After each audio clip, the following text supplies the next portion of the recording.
Yo, what's up guys? Welcome back to CS2 Daily. We've got a big roster update episode for you today. Spirit are about to pull the trigger on another lineup change. s1mple just dropped a huge performance in his third match with BC.Game, and Heroic are making yet another move in what's becoming a wild off-season. Let's get straight into it.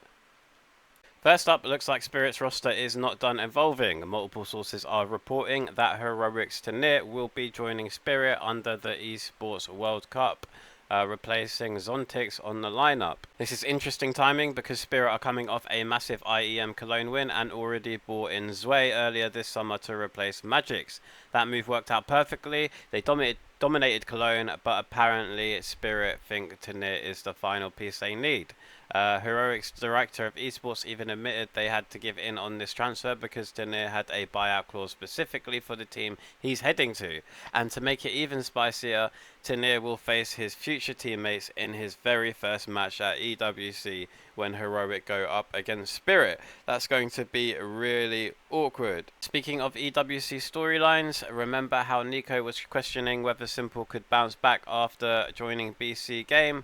Well, s1mple just dropped a 1.56 rating. And this was against Spirit Academy, leading his team to a clean 2-0.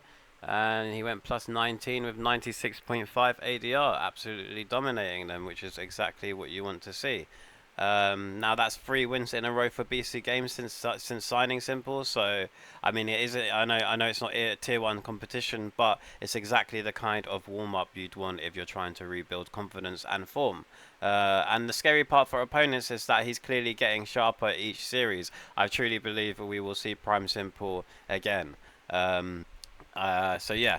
Meanwhile, over at Heroic, the revolving door continues. With tN1R leaving, they're bringing back xfl0ud to the starting lineup after benching him in June.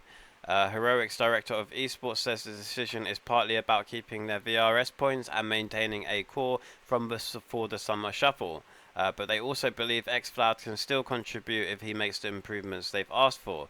The move comes after a chaotic off-season. They lost Saw and some Pius to G2, bought in Tobies and Grix, then benched Grix, loaned Alcaram from Spirit, and now they're slotting xfl0ud back in, which is absolutely insane. HLTV did a podcast with Yakinda not too long ago, and I'll share this clip with you, but they even describe Heroic just getting their core poached all the time, and I mean Heroic's roster moves this year are starting to look like a bit of a speed run. There are things out there that suggested for Spirit we're maybe looking for at least 2 changes. What things, Striker? I can't look.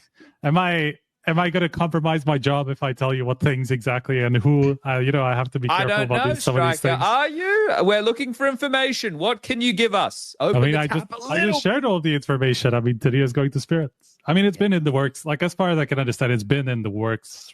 Like, at least, they were after him for a couple of months. I don't know for how long it was actually decided. It seems like relatively recent because of this whole Heroic issue of like, they only have 3 players in the core, right? They had to bring back xfl0ud even to keep some of their points. Honestly, they're the ones the most fucked in this, but we will get to that a little bit later. This is not the first time Heroic is fucked, no? Like, yeah, I mean, their cores are consistently getting got away. Yeah, picked apart, yeah. Yeah, but it's something that they were definitely looking into already during the break, but the way I understand it, I don't think it was possible exactly because of... Very same interview, he goes on to touch on his IGL stint on Liquid, completely owning to it and admitting that he was just young and full of passion, which is completely understandable with the amount of pressure and passion some of these young guns really do have for the game. Especially IGLing at that age, it's really got to be quite a challenge. Right, so you have to go with somebody, and then we went with Patsy Rainmaker, and that's the IGL history of me, where honestly I was a complete ass. Like, in terms of, I don't think I was a bad IGL, and I would definitely want to be an IGL in the future. Since I also saw Nico saying this, I'm gonna say this as well, just so people trash talk me as well. But I was just a terrible leader. Like, I was a young kid who wanted to win so bad that I could not hold my emotions back.